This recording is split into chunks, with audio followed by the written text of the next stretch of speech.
Mobile game में ली जान। PUBG खेलते समय फट गई दिमाग की नस। कानों में हेडफोन लगाए खेल रहा था पबजी, अचानक ब्लड प्रेशर, दिमाग की नस फटने से 22 वर्षीय युवक की मौत। मेरठ में मोबाइल गेमिंग की लत ने छीनी जान। मेरठ मोबाइल गेमिंग की लत अब केवल समय और भविष्य ही नहीं बल्कि जान तक लेने लगी है। मेरठ के खैरनगर इलाके से सामने आई यह दर्दनाक घटना पूरे समाज के लिए चेतावनी है। यहाँ पबजी गेम खेलने के दौरान एक 22 वर्षीय युवक का ब्लड प्रेशर अचानक खतरनाक स्तर तक पहुंच गया, जिससे दिमाग की नस फट गई और इलाज के दौरान उसकी मौत हो गई। मृतक युवक मोहम्मद कैफ खैरनगर स्थित गुलर वाली गली का रहने वाला था और अपने परिवार का इकलौता बेटा था। शुक्रवार देर रात तक वह अपने कमरे में हेडफोन लगाए मोबाइल पर पबजी खेल रहा था। किसी को अंदेशा भी नहीं था कि यह गेम उसकी जिंदगी का आखिरी खेल साबित होगा। रात 3 बजे अचानक बेड से गिर पड़ा युवक। परिजनों के अनुसार मोहम्मद कैफ पिछले 4 महीनों से ऑनलाइन गेमिंग की गंभीर लत का शिकार था। वह दिन रात मोबाइल से चिपका रहता और अक्सर पूरी रात जागकर पबजी खेलता था। शुक्रवार रात करीब 3 बजे गेम खेलते खेलते अचानक वह बेड से नीचे गिर पड़ा। कमरे से गिरने की आवाज सुनकर परिजन दौड़ते हुए अंदर पहुंचे तो कैफ अचेत अवस्था में पड़ा हुआ था। जांच में निकला खतरनाक सच। परिजन उसे आनन फानन में नजदीकी अस्पताल लेकर पहुंचे। वहां डॉक्टरों ने जांच की तो सभी के होश उड़ गए। कैफ का ब्लड प्रेशर 300 से अधिक पहुंच चुका था, जो सामान्य स्तर से कई गुना ज्यादा था।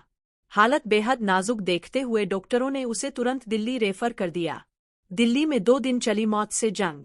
दिल्ली के एक बड़े अस्पताल में कैफ को वेंटिलेटर पर रखा गया।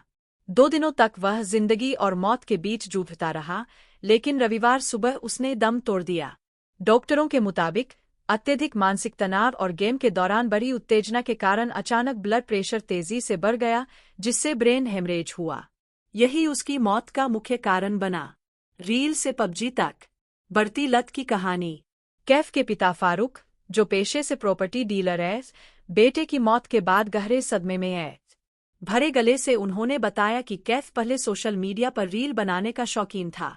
धीरे धीरे उसकी दिलचस्पी ऑनलाइन गेमिंग की ओर बढ़ी और फिर पबजी की ऐसी लत लग गई कि उसने दिन और रात का फर्क ही भूल गया।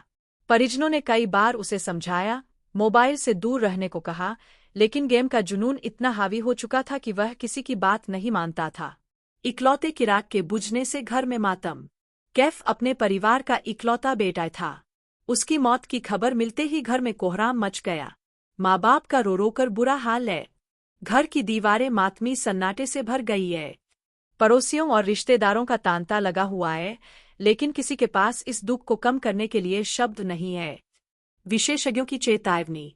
मनोवैज्ञानिकों का कहना है कि ऑनलाइन गेम्स खासतौर पर युवाओं के दिमाग में डोपामाइन हार्मोन का स्तर तेजी से बढ़ा देते हैं। यही हार्मोन खुशी और उत्तेजना से जुड़ा होता है।